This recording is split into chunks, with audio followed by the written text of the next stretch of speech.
Hello students, चलिए start करते हैं बेटा। एक्सरसाइज 1.2 का क्वेश्चन नंबर फर्स्ट देखते हैं क्या है। स्टेटमेंट रीड करेंगे एक बार। Which of the following are examples of null set.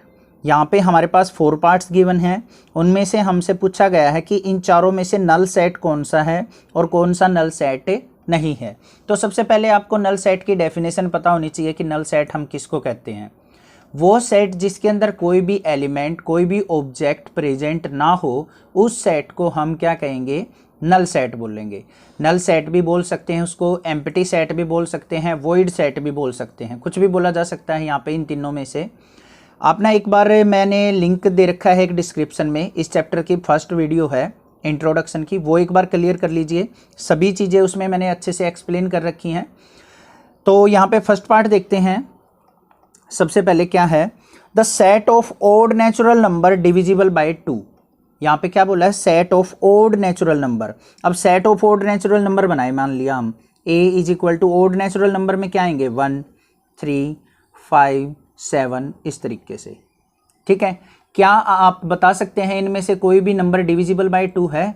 नहीं है। तो इसका क्या हो जाएगा, हमारा a जो सेट बनेगा हमारा वो क्या बनेगा, एम्प्टी सेट बनेगा। आई होप ये चीज़ आपको क्लियर हो गई है। कंडीशन दोबारा देखते हैं एक बार। Odd natural number divisible by 2। Odd natural number तो ये होते हैं हमारे, इनमें से कोई भी नंबर हमारा जो डिविजिबल बाय 2 नहीं है तो हमारा सेट क्या हो जाएगा, एम्प्टी सेट हो जाएगा। तो यहाँ पे क्या है, फर्स्ट जो है वो क्या है, नल सेट या एम्प्टी सेट। नेक्स्ट देखते हैं set of even prime number. First condition क्या है, एक तो प्राइम नंबर होना चाहिए, दूसरी कंडीशन क्या है, इवन नंबर होना चाहिए। तो ऐसा कौन सा नंबर है जो इवन प्राइम नंबर हो? इसमें हो सकता है b is equal to element क्या आ जाएगा, इसमें 2 आ जाएगा। 2 क्या है हमारा, इवन प्राइम नंबर है, तो ये नल सेट हमारा नहीं होगा। ठीक है, थर्ड देखते हैं। x:x या फिर x belongs to x is a natural number where x less than 5 और x ग्रेटर देन 7। ऐसी x की वैल्यू कोई आप बता सकते हो जो लेस देन 5 और ग्रेटर देन 7 हो, दोनों को कंडीशंस को क्या करे, वो सेटिस्फाई करे।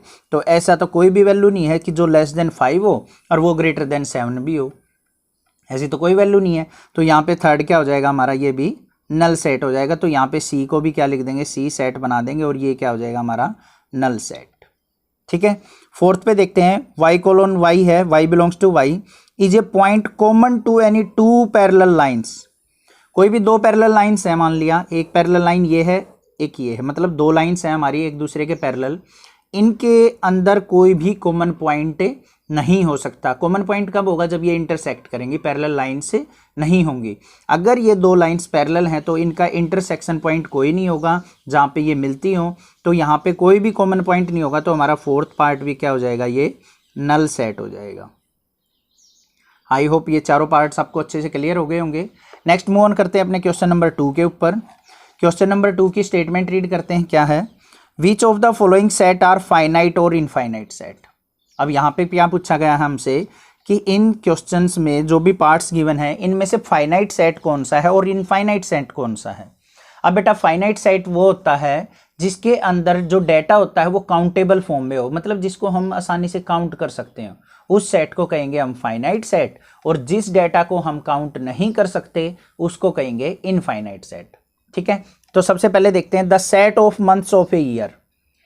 एक ईयर के अंदर जो मंथ्स आते हैं वो हमारा क्या होगा, फाइनाइट सेट होगा। ठीक है, क्योंकि देखो ए सेट मान लिया, इसके अंदर जो मंथ्स ऑफ ईयर आएंगे तो क्या आ जाएगा, जनवरी, फरवरी, मार्च, अप्रैल, मई, जून, जुलाई, अगस्त, मतलब लास्ट में क्या आ जाएगा, दिसंबर तक। 12 हैं 12 मंथ्स, इनको हम इजीली काउंट कर सकते हैं। तो ये क्या आ जाएगा हमारा फर्स्ट जो आ जाएगा वो क्या आ जाएगा, फाइनाइट सेट, मतलब काउंटेबल फॉर्म में है। सेकंड पार्ट पे चलते हैं। सेकंड क्या है, 1, 2, 3। उसके बाद देखो यहाँ पे क्या दे रखा है, बी सेट दे दिया बना के 1, 2, 3 और डॉट डॉट इस तरीके से, मतलब आगे तक वैल्यू जाएंगी, हमें नहीं पता कहाँ तक जाएंगी। तो इन वैल्यूज़ को हम बता नहीं सकते, आप भी नहीं बता सकते, मैं भी नहीं बता सकता कि ये वैल्यूज़ कहाँ तक लिखी जाएंगी। तो यहाँ पे क्या हो जाएगा हमारा इनफाइनाइट सेट हो जाएगा, क्योंकि यहाँ पे ये वैल्यूज़ क्या है, अनकाउंटेबल फॉर्म में है। नेक्स्ट देखते हैं थर्ड पार्ट। थर्ड में क्या कहा हमारे से, सी सेट दे दिया, वहाँ पे वैल्यूज़ क्या है 1, 2, 3 स्टार्ट होके हमारे पास यहाँ पे एंडिंग वैल्यू दे दी बेटा 99 और 100। तो यहाँ पे हमें पता है 1 से लेके 100 तक काउंटिंग है, सभी काउंट कर सकते हैं, तो ये किस में काउंट हो जाएगा, हमारा फाइनाइट सेट के अंदर आ जाएगा। फोर्थ देखते हैं, फोर्थ पार्ट क्या है, set of positive integer greater than 100 से ग्रेटर पॉजिटिव इंटीजर। तो डी सेट के अंदर यहाँ पे एलिमेंट्स अगर हम सेट बनाए तो क्या आ जाएगा, 101, 102, 103, इस तरीके से चलता जाएगा। तो ये भी क्या हो जाएगा, हमारा इनफाइनाइट सेट हो जाएगा। तो यहाँ पे क्या बोला है उसने, ग्रेटर देन 100 बोला, तो 100 से आगे तो बहुत सारे नंबर्स होते हैं जहाँ पे हम पहुँच ही नहीं सकते, तो इसको क्या कहेंगे, हम इनफाइनाइट सेट कह देंगे। और क्या हो जाएगा, ये आई से रिप्रेजेंट इसको यहाँ पे कर देंगे। लास्ट पार्ट देखते हैं इसका, फिफ्थ पार्ट क्या है, set of prime number less than 99। अब 99 से लेस प्राइम नंबर्स हम इजीली काउंट कर सकते हैं, तो यहाँ पे क्या हो जाएगा, हमारा ई सेट जो हो जाएगा, इसके अंदर क्या आ जाएंगे, 2, 3, 5, 7, 11, 13, इस तरीके से हम क्या कर सकते हैं, 99 तक क्या कर सकते हैं, हम काउंट कर सकते हैं। ठीक है, तो काउंटेबल फॉर्म में है ये डाटा, तो इसको क्या कहेंगे हम, फाइनाइट सेट। तो ये हो जाएगा हमारा, क्या हो जाएगा, फाइनाइट सेट हो जाएगा, क्योंकि हमें लास्ट 99 तक देखना है। अगर मान लिया ऑल नंबर्स में से देखना होता तो ये क्या हो जाता है, इनफाइनाइट सेट हो जाता। अप टू 99 दे दिया, लिमिट दे दी कि 99 से पहले पहले के एलिमेंट्स में से बताना है, तो यहाँ पे काउंटेबल फॉर्म है, तो इसको क्या कह देंगे, हम फाइनाइट सेट बोल देंगे। आई होप ये पार्ट भी आपको अच्छे से क्लियर हो गया होगा। नेक्स्ट मूव ऑन करते हैं अपने क्वेश्चन नंबर 3 पे। क्वेश्चन नंबर 3 के अंदर देखते हैं क्या है, state whether each of the following set is finite और इनफाइनाइट। यहाँ पे भी हमने क्या बताना है कि हमारा सेट जो है वो फाइनाइट सेट है या नहीं है। सबसे पहले देखेंगे the set of lines which are parallel to the x axis. अब यहाँ पे हमें ग्राफ तो बनाना आता ही है, 10th क्लास में सीखा था, ये एक्स एक्सिस होती है। अब इसके पैरेलल लाइंस कितनी भी ड्रा कर लो बेटा, बहुत ज़्यादा ड्रॉ कर सकते हैं, कितनी भी हम ड्रॉ कर सकते हैं। तो यहाँ पे ये क्या हो जाएगा, हमारा फर्स्ट पार्ट जो हो जाएगा वो क्या हो जाएगा, इनफाइनाइट सेट हो जाएगा। ठीक है, यहाँ पे हम ये काउंट नहीं कर सकते। सेकंड पार्ट देखते हैं क्या है, set of letters in the English alphabet. अब ये काउंटेबल फॉर्म में आ गया हमारा, ए सेट है, इसके अंदर जो हमारे आ जाएंगे, क्या आ जाएंगे, A B C D E F G H I, last में क्या आ जाएगा, अप टू जेड तक। तो ये हमें पता है 26 होते हैं, 26 लेटर्स हैं, सभी काउंटेबल फॉर्म में है, किसी से भी पूछो 26 ही रहेंगे, सभी बता सकते हैं इजीली। तो ये क्या हो जाएगा, काउंटेबल फॉर्म में है, तो ये क्या हो जाएगा, हमारा फाइनाइट सेट। आई होप ये चीज़ क्लियर है आपको। थर्ड पार्ट देखते हैं क्या है इसका, set of numbers which are multiple of 5। यहाँ पे लिमिट नहीं बताई है, कहाँ तक बोल रहा है, मतलब इनफाइनाइट तक जा सकती है वैल्यू। तो यहाँ पे जो सेट बनेगा वो क्या बनेगा, हमारा मल्टीपल ऑफ 5 में 5, 10, 15, 20 और अप टू सो ऑन, मतलब इन्फिनिटी तक वैल्यू जा सकती है। यहाँ पे इन्फिनिटी रिप्रेजेंट कर दो बेशक से, मतलब काउंटेबल फॉर्म में नहीं है, हम काउंट ही नहीं कर सकते कि कितने मल्टीपल ऑफ 5 होंगे। तो ये क्या हो जाएगा, हमारा इनफाइनाइट सेट। फोर्थ पार्ट देखते हैं क्या है, set of animals living on the earth. अब यहाँ पे देखेंगे set of animals living on the earth. अब ये काउंटेबल फॉर्म में है डिफिकल्ट थोड़ा सा, बट काउंटेबल फॉर्म में है, हम काउंट कर सकते हैं कि जो एनिमल्स हैं हमारे अर्थ के ऊपर वो कितने हैं, तो वो काउंटेबल फॉर्म में हो सकता है। तो इसको हम क्या लिख देंगे, अपना फाइनाइट सेट बोल देंगे। नेक्स्ट क्या है, set of circles passing through the origin. Origin से पास होने वाले सर्कल्स। अब यहाँ पे देखेंगे, देखो फिफ्थ पार्ट में ये हमारा ग्राफ है, यहाँ पे क्या है, ओरिजिन। ओरिजिन के पॉइंट क्या होते हैं, 0 0, ये चीज़ आपको पता है। ओरिजिन से पास होने वाले सर्कल, मान लिया ये सर्कल हो गया एक, ये दूसरा सर्कल हो गया, ये तीसरा सर्कल हो गया। इस तरीके से वैल्यू बढ़ाते जाओ, कितने भी सर्कल पास करते जाओ, ओरिजिन से पास होंगे। ठीक है, तो यहाँ पे क्या हो जाएगा, हमारा इनफाइनाइट सेट हो जाएगा, मतलब बहुत सारी वैल्यूज हो सकती हैं, बहुत सारे सर्कल्स हो सकते हैं जो हमारे कहाँ से पास हो सकते हैं, ओरिजिन से। अब ये तो मैंने हॉरिजॉन्टली बना के दिखाया था एक्स एक्सिस में, ऊपर की तरफ भी हो सकते हैं ऐसे ऐसे ऐसे, इधर की तरफ भी हो सकते हैं लेफ्ट साइड, नीचे की डाउनवर्ड भी हो सकते हैं। तो बहुत सारे सर्कल्स हो सकते हैं जो ओरिजिन से पास होते हैं, जिनको हम काउंट नहीं कर सकते। तो ये क्या हो जाएगा हमारा फिफ्थ पार्ट भी इनफाइनाइट सेट के अंदर आ जाएगा। आई होप ये पार्ट भी आपको अच्छे से क्लियर हो गया होगा।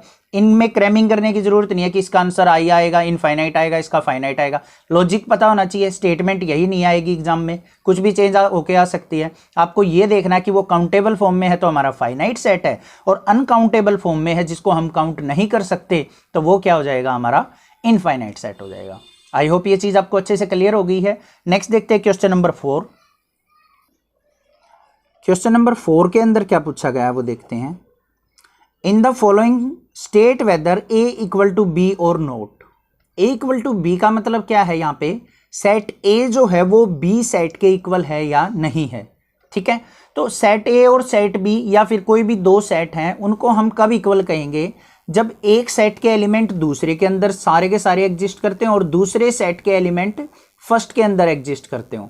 ये चीज ध्यान रखनी है।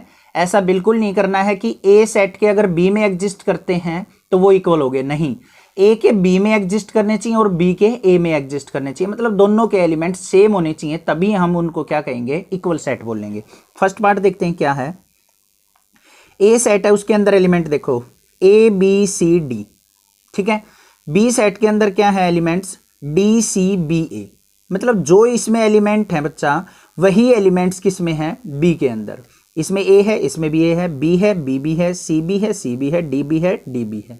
रेंडमली लिखे हो सकते हैं, कोई दिक्कत नहीं है, बट एलिमेंट सेम होने चाहिए। तो फर्स्ट पार्ट में क्या हो जाएगा हमारा ए इक्वल टू बी सेट के हो जाएगा बच्चा। ठीक है, नेक्स्ट देखते हैं सेकंड में। ए के अंदर एलिमेंट्स क्या है 4 8 12 16। बी के अंदर देखते हैं 8 4 16 18। अब यहाँ पे देखो 8 इसमें भी है, इसमें भी है, 4 4 भी है, 16 इसमें भी है, इसमें भी है, इसमें देखो 12 है, इसमें 18 है। तो यहाँ पे डिफरेंस आ गया सेट्स का, एलिमेंट सेम नहीं है। तो सेकंड पार्ट में क्या हो जाएगा हमारा ए जो है नॉट इक्वल टू क्या है बी सेट के। ठीक है, थर्ड पार्ट देखते हैं। थर्ड पार्ट में क्या बोला है उसने, ए के एलिमेंट क्या है 2 4 6 8 और 10। बी जो सेट दिया है हमें सेट बिल्डर फॉर्म में दे दिया, तो यहाँ पे क्या है हमारे पास x colon x is a positive even integer. x की वैल्यू कहाँ से कहाँ लाई कर रही है, लेस देन इक्वल टू 10, मतलब इवन नंबर होने चाहिए और 10 से नीचे होने चाहिए। यही वैल्यूज हैं हमारी सारी की सारी। अगर इसका सेट बनाए हम, यहाँ पे ए सेट के अंदर जो एलिमेंट्स गिवन है क्या हैं 2 4 6 8 और 10। तो बी का अगर हम सेट बनाएं, रोस्टर फॉर्म बनाए, तो यहाँ पे क्या हो जाएगा हमारे पास x is positive even integer और x की वैल्यू क्या है लेस देन इक्वल टू 10 है। तो यहाँ पे क्या आएंगे 2 4 6 8 और 10 भी आएगा, क्योंकि इक्वल टू का साइन है तो यहाँ पे क्या आ जाएगा हमारा 10 भी। तो यहाँ पे क्या हो जाएंगे दोनों एलिमेंट, दोनों सेट क्या हो जाएंगे a equal to B. I hope ये चीज क्लियर हो गई आपको। नेक्स्ट देखते हैं इसका फोर्थ पार्ट। फोर्थ पार्ट के अंदर भी हमें क्या कहा है, ए सेट में तो सेट बिल्डर दे दी और बी में टेबुलर फॉर्म दे दी। तो यहाँ पे बनाएंगे, देखेंगे क्या है। ए सेट के अंदर क्या कहा है x is A multiple of 10, सभी के सभी 10 के मल्टीपल्स। तो ए के अंदर एलिमेंट्स जो आएंगे वो क्या आएंगे 10 20 30 40 अप टू इन्फिनिटी। ठीक है, बी सेट के अंदर जो एलिमेंट्स गिवन है हमें क्या है 10 15 20। यहीं पे पता लग गया हमें, आगे लिखने की जरूरत ही नहीं है। तो यहाँ पे देखो 10 है 20 है, बट ये क्या आ गया हमारा, ये तो 10 का मल्टीपल नहीं है। तो ये दोनों सेट्स क्या हो गए अनइक्वल सेट, मतलब ए नॉट इक्वल टू क्या आ जाएगा हमारा बी के, मतलब दोनों सेट्स क्या हो गए हमारे अनइक्वल। आई होप ये पार्ट्स आपको अच्छे से क्लियर हो गया होगा। नेक्स्ट देखते हैं अपना पार्ट नंबर 5, क्वेश्चन नंबर 5 देखते हैं। क्वेश्चन नंबर 5 का फर्स्ट पार्ट देखते हैं क्या है। यहाँ पे क्या गिवन है, are the following pairs of set equal give reason. यहाँ पे क्या बताना है कि हमें ए और बी सेट्स हैं इक्वल हैं या नहीं है, उसका रीजन भी देना है साथ में। ठीक है, ए सेट के अंदर जो एलिमेंट्स हैं वो क्या है हमारे पास 2 3, और बी सेट्स है उसके अंदर क्या बोला है x कोलोन x, मतलब x is such that x is a solution of x square plus 5x plus 6, मतलब इसके हमने सॉल्यूशन फाइंड आउट करना है बी सेट के अंदर। तो इक्वेशन क्या है हमारे पास x square plus 5x plus 6 equal to 0। इसके फैक्टर बनाएंगे x square plus 2x plus 3x plus 6 equal to 0। 2 3 जा 6, 2 और 3 को ऐड करेंगे 5। यहाँ से कॉमन क्या आ गया फर्स्ट टू टर्म से x, अंदर बच गया x प्लस 2 यहाँ से कॉमन आ गया 3, अंदर बच गया x+2। तो हमारे पास वैल्यूज आ गई, जो आ गई x+2 और x+3।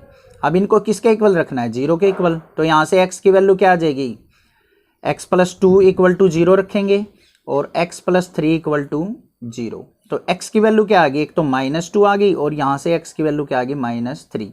तो B सेट के अंदर जो एलिमेंट्स आए वो क्या आ गए, -2 और -3।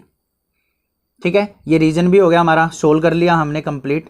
तो यहाँ पे देखो A और B के अंदर जो एलिमेंट्स हैं सेम नहीं है, ये पॉजिटिव हैं ये नेगेटिव हैं, तो इक्वल नहीं है। तो A जो होगा वो नॉट इक्वल टू B है। तो रीजन में लिख भी सकते हैं कि every elements of set A not exist in set B। ठीक है, नेक्स्ट बात करते हैं अपने सेकंड पार्ट की। इसके सेकंड पार्ट पे चलते हैं, क्या है सेकंड पार्ट के स्टेटमेंट देखते हैं क्या है। ए सेट के अंदर क्या है, x is a letter in the words follow. क्या बोला है, x is a letter in the word follow. तो इसका क्या बनाएंगे, सेट बना लेते हैं पहले। ए सेट के अंदर क्या वर्ड है हमारे, फॉलो। तो फॉलो का F O। नेक्स्ट देखते हैं डबल एल है, तो इसमें से क्या लेंगे, एक सिंगल एल लेंगे, क्योंकि रिपीटिशन सेट्स के अंदर नहीं होती है।